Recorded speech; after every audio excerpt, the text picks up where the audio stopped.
video introducing you to Coulombs Law, which is the basic law governing electrostatic forces between two charges.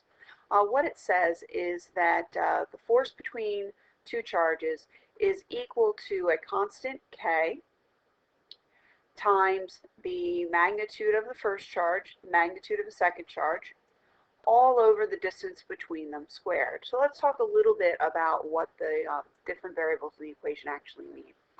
The constant K is called the electrostatic constant. It is dependent upon the material that the charges are trying to interact through. So the constant that you're dealing with mostly in this course is the constant that's related to air. And it does have to do with how easily the charges can interact through that material. The Q in the charge has to be in coulombs. And if you remember back to a previous discussion, coulombs is actually quite a large amount of charge. So most of the time when you're given this equation, you're going to be given the charge in units that are not in coulombs, so you will have to convert units before you put them into this equation. And then the distance, of course, is in meters. So if you were doing a lab setting or something where I would give you something like centimeters, again, you would need to make sure that you convert before they go into the equation. The other observations we want to make before we actually use the equation is what is the relationship between the variables in the equation. And so if we look at force and just one of the two charges, either of the two really, we can find that they have a direct relationship. Meaning that if we increase the charge by 2, we will end up having double the force.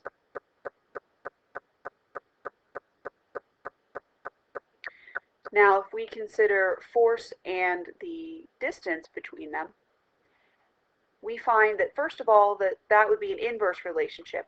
But we also need to take into account the fact that distance is squared. So it's called an inverse squared relationship. What does this mean? Well, the inverse part means that if you double distance, force is going to go down, but it's going to go down in a squared fashion. So if you double it, you're going to get 1 over 2 squared, which is 1/4 the force. The last thing that we want to make sure that we know and understand about Coulombs Law equation is that it really is used to find the magnitude of the force between the two charges. You cannot use Coulombs Law equation to figure out direction. So then how would you figure out direction? Well, you use the principle that like charges will repel and opposite charges attract. But because this is a magnitude only equation, do not put negatives into this equation.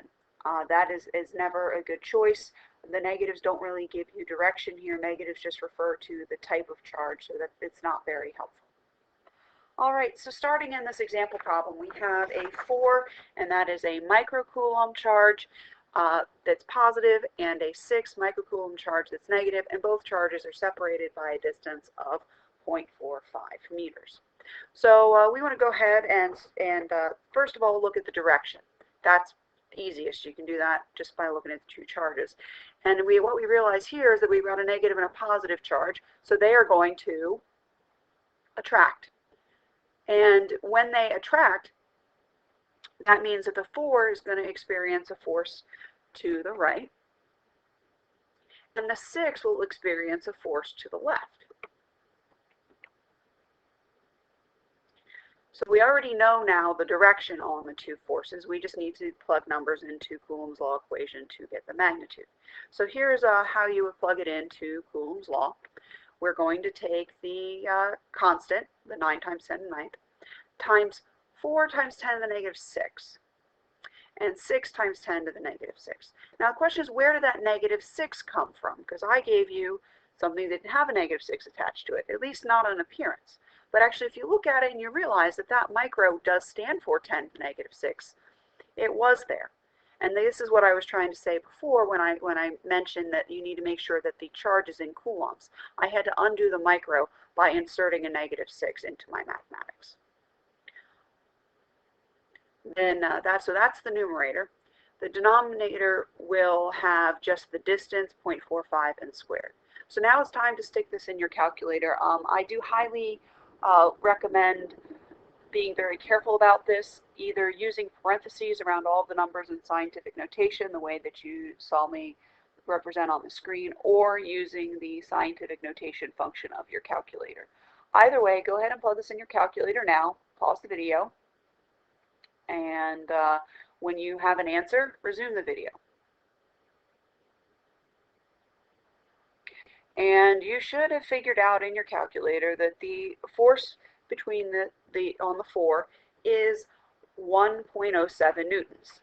Now, if we look back at our question, though, we didn't want just magnitude, we want a direction, so we have to put the direction on our answer, and the direction there would be right. We've already talked about that since the opposites are going to attract. I would recommend that you write out the directional words for this particular unit and not use positive and negative to indicate direction. And the reason why I suggest that is that positive and negative is also used in this unit to designate charge, and that's not necessarily the same thing as the direction. So I would just be very, very careful about that. And many students do prefer to write it out to avoid that confusion. All right, we're through part A. Now we're going to look at part B, finding the force, magnitude, and direction acting on the -6. There's a couple different ways to go about part B, and we're going to kind of talk through them. First way to look at this is to look at it through Newton's third law. Newton's third law says that two objects pulling on each other will pull with equal and opposite forces. So what we have happening in this example is that the 6 is pulling on the 4, but the 4 is pulling back on the 6. This is a third law force pair. That means that the answer should be equal and opposite. And indeed it is. Now the second way to look at this is looking at it through Coulombs Law. If you're going to use Coulombs Law to calculate the force acting on the -6, what number would you put in the equation? Well, you would take 9 times 10 to the 9th times 4 times 10 to the -6 times 6 times 10 to the -6 all over the 0.45 squared, the distance squared. So you put the exact same numbers in the equation. You're going to get the same numbers out. One might make an argument that, well, since we're dealing with a 6, maybe we want 6 to be Q1 and the 4 to be Q2 in the equation, but that really doesn't matter mathematically. It doesn't matter which multiplication charge you multiply through first. So either way, you do end up getting the same numeric answer. Now, why are we left instead of right? Simple. They're pulling against each other, so you're going to end up with the thing in the opposite direction. So this is your introduction to Coulomb's Law. Now, one limitation of Coulomb's Law is that it really can only be used with 2 charges at a time. So that begs the question, what happens when you have more than 2 charges? And that you'll see examples of that in future videos.